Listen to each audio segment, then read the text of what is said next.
Na nossa sociedade, existem diversas práticas e mecanismos para a exclusão e controle, com essa sendo a realidade do louco e da loucura. A doença, desajuste, irracionalidade, alienação e perversão são caracterizados como loucura e carregam um conjunto de práticas e saberes que, seguidos por uma moralidade de bons costumes e pela ordem e trabalho produtivo, acabam por desligar violentamente essas pessoas dos laços de construção e pertencimento humano. O manicômio é a tradução mais completa dessa exclusão, onde se esconde o controle e violência por meio de roupa protetora, agindo na produção e reprodução da loucura. Se parar pra pensar, todo mundo é um pouco louco, né? Ou não, né? Não sei, né? Se olhar de perto, o povo fala que se olhar de perto ninguém é normal, ou se olhar de perto ninguém é anormal, né? Não sei também. Aí nós vamos ter que abrir esse leque, né? O que nós estamos falando de normalidade, de anormalidade, né? O que a gente entende disso? De padrão ou não padrão? O que é isso? Eu acho que é muito mais isso. Quando uma coisa é feita por uma sociedade em muita sequência, sabe? Isso acaba definindo como padrão, ou seja, uma pessoa normal. Só que quando acaba saindo disso, as pessoas vistas como estranha, tá? E quando é muito fora disso, é tratado como louca, certo? É mais ou menos, mas eu não sei quem é que define esse padrão. Exato. Que aí o problema é esse, quem é que define? Quem que vai dizer qual o padrão que você tem que estar ajustado? Nossa, vocês deram uma coisa que eu não sei responder, eu acho que quase ninguém sabe, né? Mas eu acho que a gente tem que... Eu acho que o mundo é movido por perguntas, o mundo não é movido por respostas, né? Então a gente tem que aprender a se interrogar, aprender a perguntar, né? Ainda que a gente não vai achar uma resposta para isso, talvez nunca, mas pelo menos a gente tem uma orientação, segue uma linha. Então acho que nós temos que nos interrogar o tempo inteiro. Né? Sim. A gente não pode aceitar as coisas como as coisas assim, como uma imposição. É assim porque é assim. Não, vamos interrogar isso, vamos falar sobre isso, né? Acho que o propósito talvez seja esse, né? Não sei, a professora está ali, né? De interrogar, né, Janaína? Não é? A ideia é abrir o leque, não é fechar. Tudo que fecha vira hospício. Nossa. E essa ideia de normalidade que você está falando, a gente está fazendo a leitura de um livro, eles são um pouquinho atrasados, mas a gente está lendo O Alienista. E ele é muito legal por mostrar assim, coisas que são absolutamente cotidianas, eram tidas como a normalidade. E o que era realmente anormal, assim, né? O que era a pessoa que era mais considerada louca na história, era a pessoa que detinha o poder e que dizia o que era e o que não era normal. Que não era ele.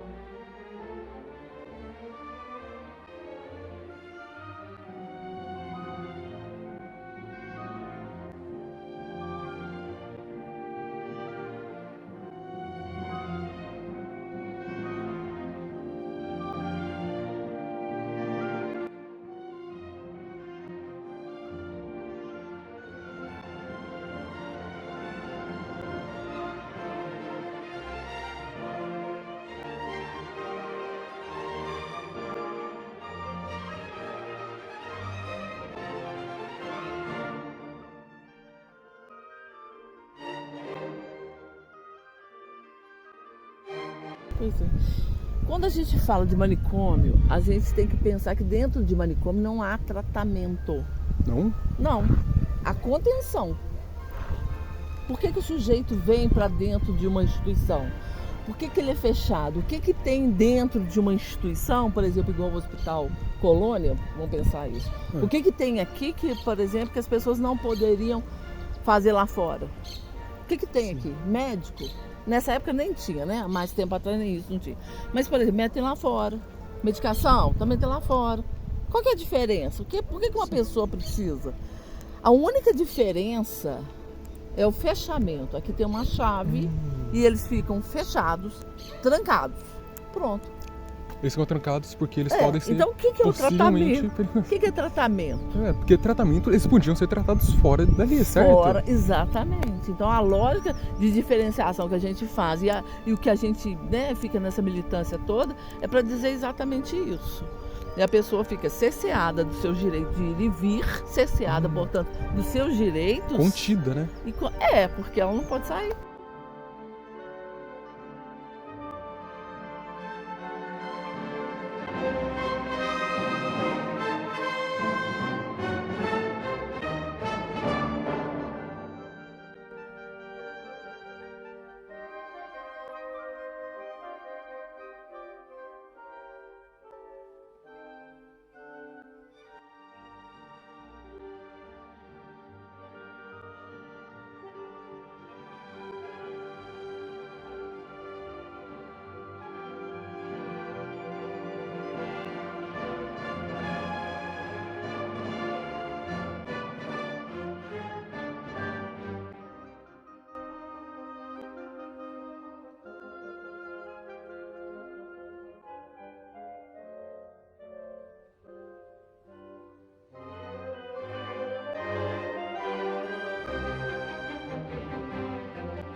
Esse nome, creio eu, que um psiquiatra famoso, né, italiano, Franco Basaglia, que trouxe para o Brasil também as ideias de fazer a reforma psiquiátrica, o que ele já tinha iniciado na Itália, né, na cidade de Trieste, ele já tinha iniciado isso, trouxe para o Brasil. E na visita, quando ele esteve no Brasil, um dos locais que ele visitou foi justamente o hospício de Barbacena, dada a fama que esse hospício tinha. Quando ele viu, né, o pátio, vocês vão ver aqui no documentário, e vocês vão ver também no museu, quando ele viu o pátio cheio de gente, aquelas camas todas enferrujadas, com colchões de capim, rasgados, molhados de urina, sujos de fezes. Quando ele viu aquele ambiente, ele teria pronunciado essa frase, né? Auschwitz é aqui.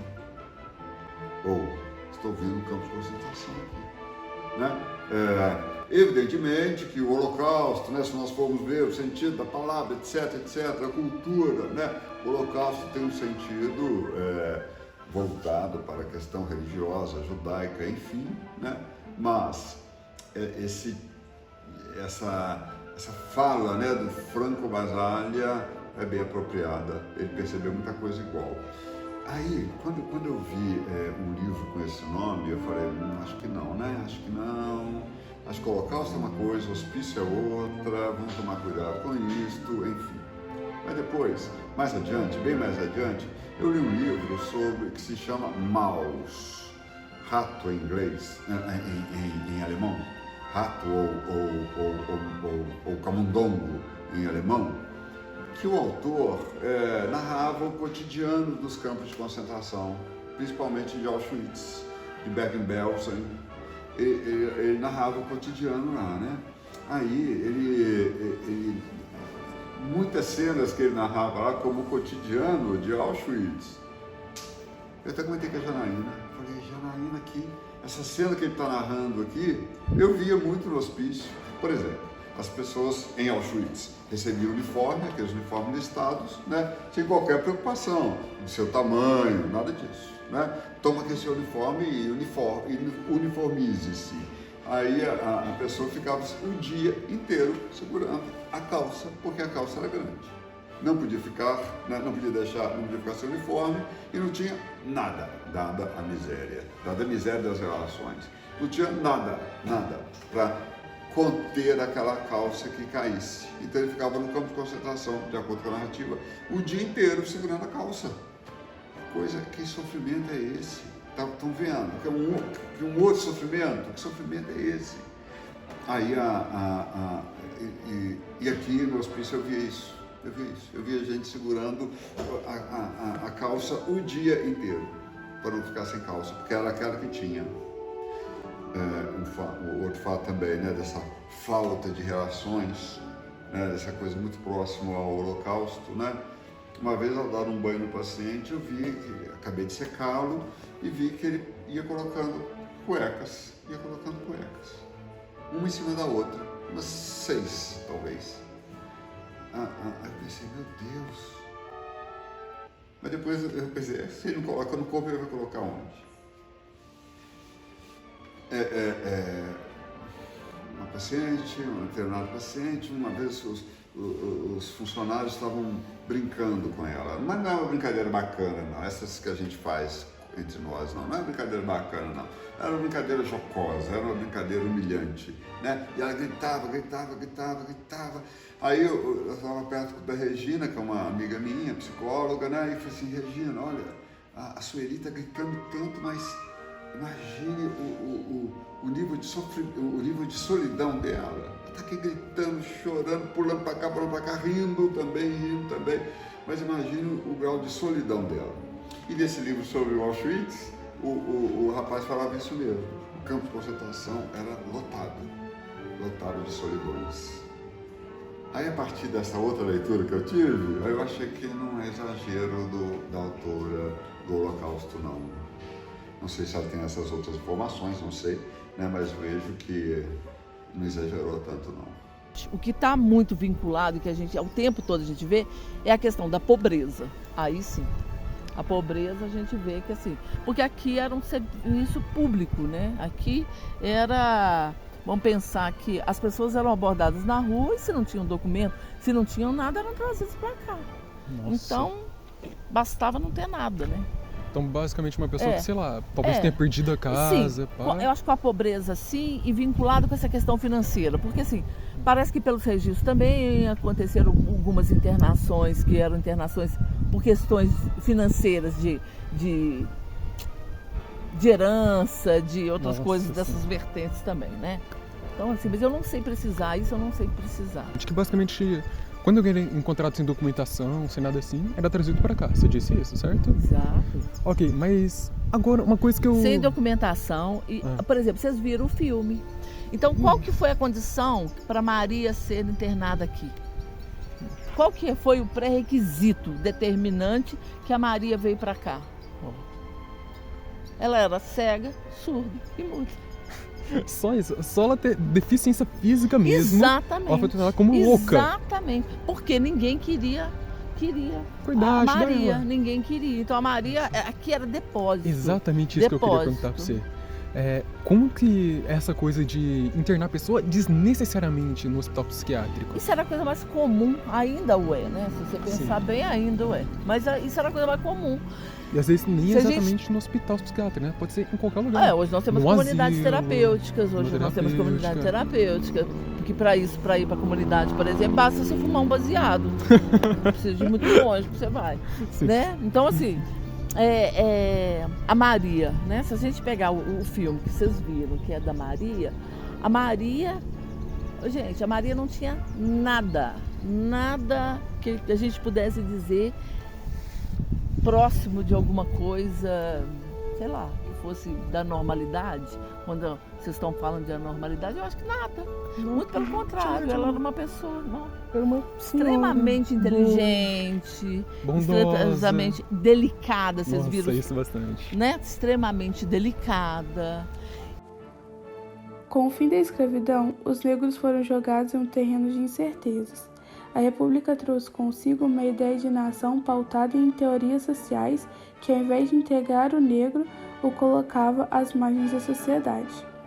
Nesse cenário, os negros deixaram de ocupar as senzalas para ocupar as favelas. E se considerando, primeiro, o vício de bebida era menos provável, né? Lembrando que no hospício, né, o hospício é fechado. Né? E como é que vai entrar a bebida? A bebida não entra. Né? O álcool é, por assim dizer, uma bebida que não é bem-vinda, já que provoca embriaguez, já que provoca distúrbios, outros, principalmente sociais e de relacionamento. Então, bebida é mais difícil, álcool mais difícil. Só aqueles que podiam sair, alguns podiam sair, né? Tinham como que um livre acesso à rua, dadas as melhores condições, vamos dizer assim. eles poderiam eventualmente consumir álcool. Mas cigarro, não, cigarro a entrada era permitida, né? Todos os visitantes, via de regra, traziam também cigarros para os pacientes, né? O que nós percebíamos, o que eu percebia, por exemplo, quando eu estava trabalhando diretamente com eles, é que quando o paciente ganhava um maço de cigarros, por exemplo, ele consumia aquele maço de cigarro imediatamente, né? Aí as pessoas falavam assim, doido é doido mesmo, né? Tem que fumar tudo uma vez só. Mas imagine que a pessoa não tem nada, ela tem um bolso na camisa, né? Só isso que ela tem, de seu, onde ela pode conter algo que seja seu, né? Ela não tem um armarinho, ela não tem um armário, ela não tem um guarda-roupa. Nas nossas casas a gente tem um lugar onde a gente guarda as nossas coisas, né? Mas o hospício, por ser uma instituição total, uma instituição totalitária, uma instituição que retira a subjetividade, retira até o nome. Essa instituição não confere ao sujeito um lugar para ele guardar o que quer que seja. Tinha gente que tinha chinelo. Na hora de dormir, a pessoa retirava o chinelo, colocava debaixo do travesseiro e dormia. Era mesmo, porque se deixar o chinelo ali, de manhã não tinha mais o chinelo, né? Não é que eles fossem, nem quero falar isso, não é que eles fossem ladrões, né? A questão não é essa, a questão não é roubo. É que, para quem não tem nada, por exemplo, de vez em quando pegar um chinelo e calçar, apropriar-se, não era necessariamente visto como um roubo, enfim. Então, quando nós víamos, né, que eles recebiam um maço de cigarro, de doação ali, de alguém que veio fazer uma visita no Natal, né, e desse um maço de cigarro, eles consumiam imediatamente, né, nesse afã, pois não tinha onde guardar, né. Outros, por exemplo, podiam trocar sexo por cigarro, né, o próprio corpo por cigarro, ou utilizava o cigarro também como uma moeda de troca, né, para conseguir alguma outra vantagem. Pronto, isso era uma relação possível que nós percebíamos, sim, né? Primitiva, muito primitiva, mas temos que considerar também que no hospício, numa instituição total, as relações ficam muito primitivas, né? Ficam muito rasas, não se tem nada. Então, o que se tem, se guarda, ou se divide apenas com aqueles que são mais próximos.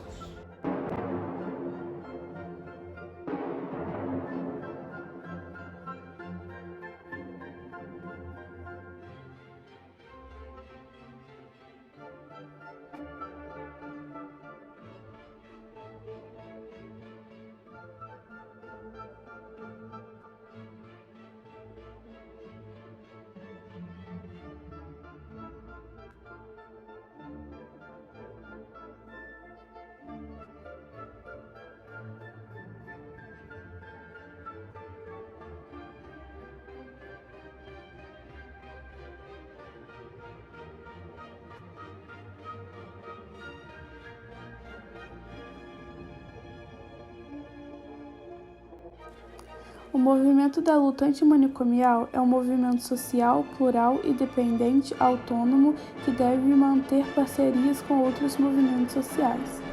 É necessário um fortalecimento através de novos espaços de reflexões para que a sociedade se aproprie dessa luta.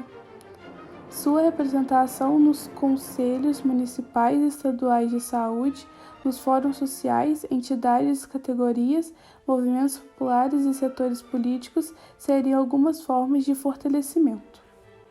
A luta antimanicomial, né, como a Regina disse ainda há pouco, né, a luta antimanicomial é uma luta mesmo, pois, como eu estava dizendo, né, trancar é mais fácil que cuidar. E a luta antimanicomial é justamente isso. Todas as pessoas merecem a cidade. Hospital não é casa, hospital não é para ninguém morar. Quando você vai ser internado no hospital, você não quer um armarinho mesmo, não. Porque você sabe que você vai ali cuidar de um certo mal, melhorar e vai embora, né? Quando você está no hospital, a sua vontade é continuamente a voltar para casa, tocar a vida, continuar a vida. A reforma psiquiátrica preconiza, dentre outras coisas, isso, né? Vamos cuidar com liberdade. Fechar o hospital não quer dizer colocar pessoas na rua, claro que não. No início da reforma, no início das discussões, isso era dito, nós ouvíamos assim: vocês vão tirar pacientes do hospício e vocês estão criando novos mendigos, né? E às vezes nós até pensávamos, será mesmo, pessoal? Será mesmo que toda essa nossa discussão é uma discussão para criar novos mendigos para as nossas cidades? Mas depois a gente refazia, né, a discussão e falava, não, as pessoas que estão afirmando isso, elas acreditam no que elas estão falando, mas nós estamos acreditando no que a gente está falando ou não, né? Então a reforma psiquiátrica tem essa importância. Tem que ser relembrada a cada ano, né? No dia 18 de maio há manifestações públicas para lembrar a sociedade sobre a reforma psiquiátrica, para lembrar a sociedade do alcance dessa proposta, né? Que é uma proposta de uma sociedade sem manicômios. Isso não quer dizer uma sociedade sem loucura, né? Algumas pessoas falavam isso. Ah, é? A lei da reforma psiquiátrica vai acabar com a loucura? É fácil assim, né? Não, a reforma psiquiátrica não acaba com a loucura, mas modifica o olhar que se tem para o louco, né? Não cabe mais, por exemplo, internações compulsórias porque a pessoa não se enquadra no modo de vida da sociedade. Não, as internações têm que ser pautadas por motivos técnicos, científicos. Nada contra as internações, desde que não sejam prisões. Essa é a importância da reforma.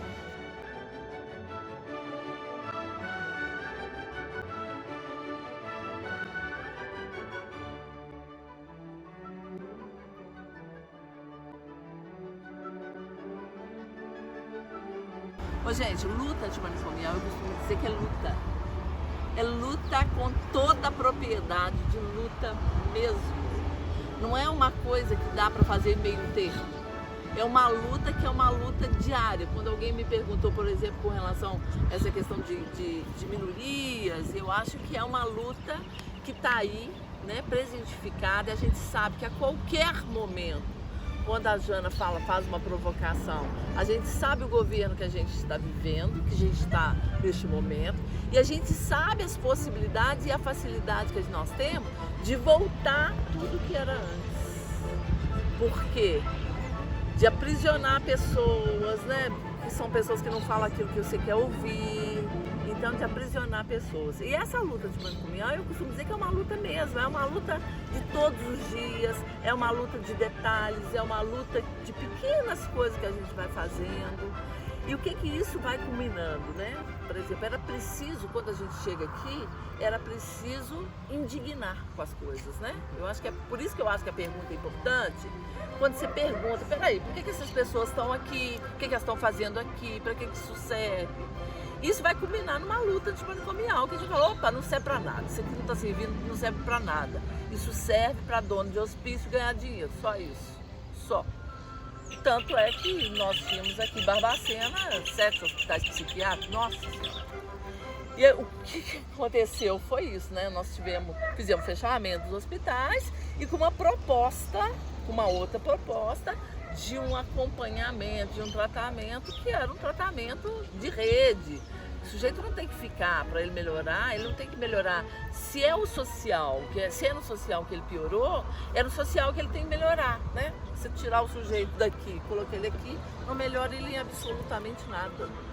O que vai melhorar é todo um contexto. Então, isso é uma luta que é uma luta, assim, até hoje a gente está aí nessa militância, porque a gente sabe o poder que tem a fala médica, né? Como diz o Foucault, o discurso médico, o discurso de poderoso, o discurso de juiz, a gente sabe até hoje esses discursos como são poderosos. O Movimento dos Trabalhadores de Saúde Mental, atual MLA, surge entre o Centro Brasileiro de Estudos de Saúde e o Movimento de Renovação Médica, assumindo um importante papel nas denúncias e acusações ao governo militar, evidenciando as práticas de tortura, fraudes e corrupção existentes no Sistema Nacional de Assistência Psiquiátrica nesse período. Este movimento iniciou uma greve de 8 meses em 1978, alcançando uma grande repercussão na imprensa. Em 1987, ocorreu a primeira Conferência Nacional de Saúde Mental e o segundo Congresso Nacional do MTSM.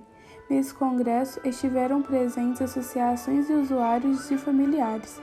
Com essas participações, passa-se a constituir-se um movimento mais amplo e com mais participantes em uma luta por transformações nas políticas e práticas psiquiátricas, ocorrendo uma mudança tanto teórica quanto política no MSM, que passa a se distanciar do Estado e se aproximar com entidades, usuários e familiares.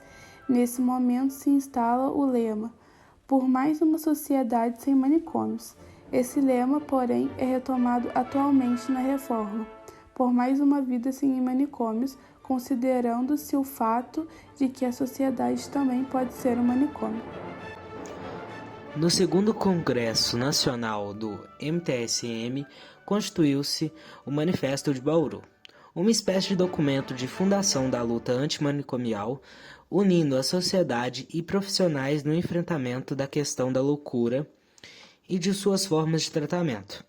A partir desse manifesto, surgiu a Articulação Nacional da Luta Antimanicomial.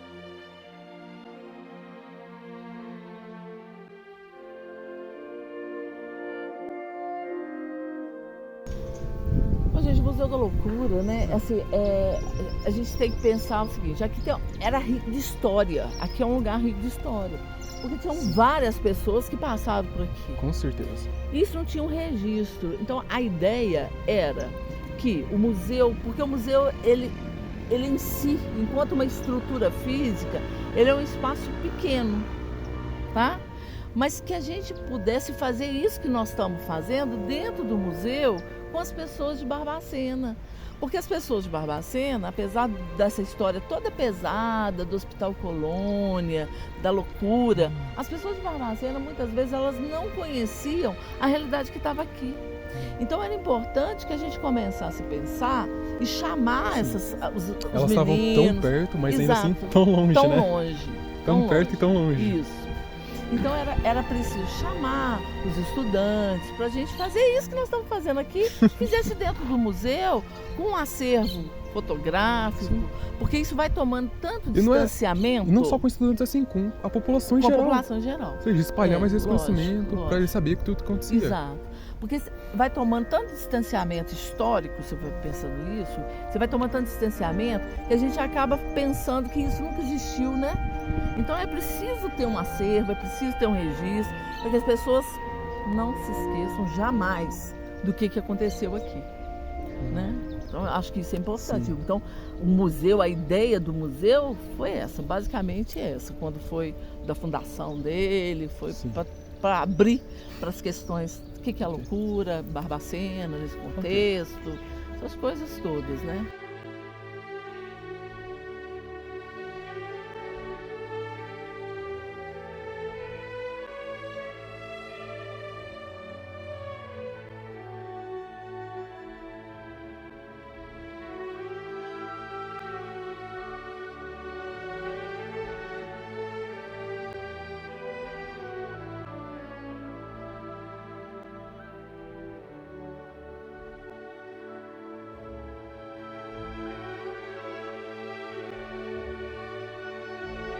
De onde nós estamos, a 1000 metros daqui, dessa posição onde nós estamos.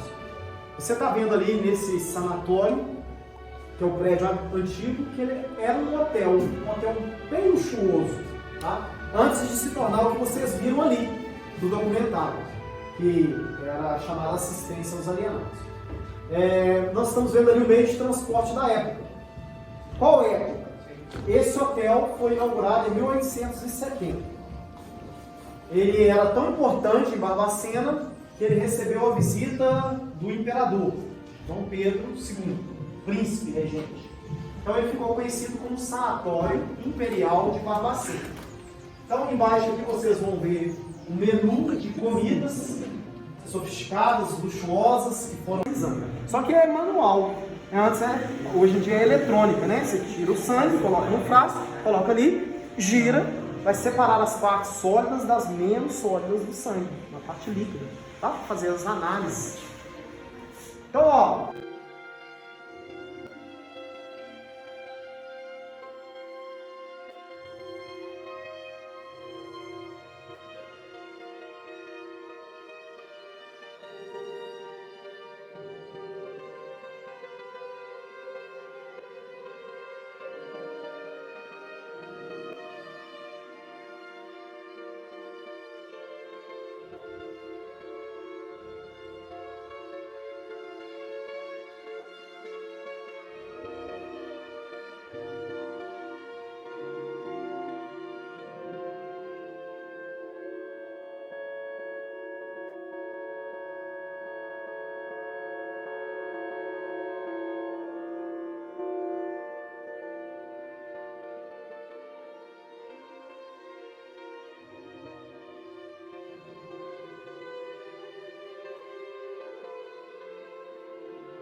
A reforma psiquiátrica trouxe consigo algumas políticas que facilitam o tratamento de doenças mentais, como a Rede de Atenção Psicossocial, RAPS, que fornece atendimento às pessoas com problemas mentais.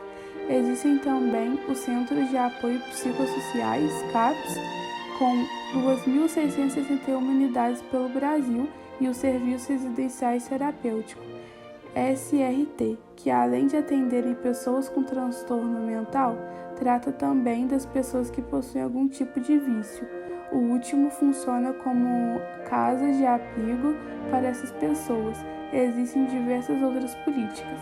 A reforma é muito importante para a sociedade em geral e perde muito tendo pessoas enclausuradas.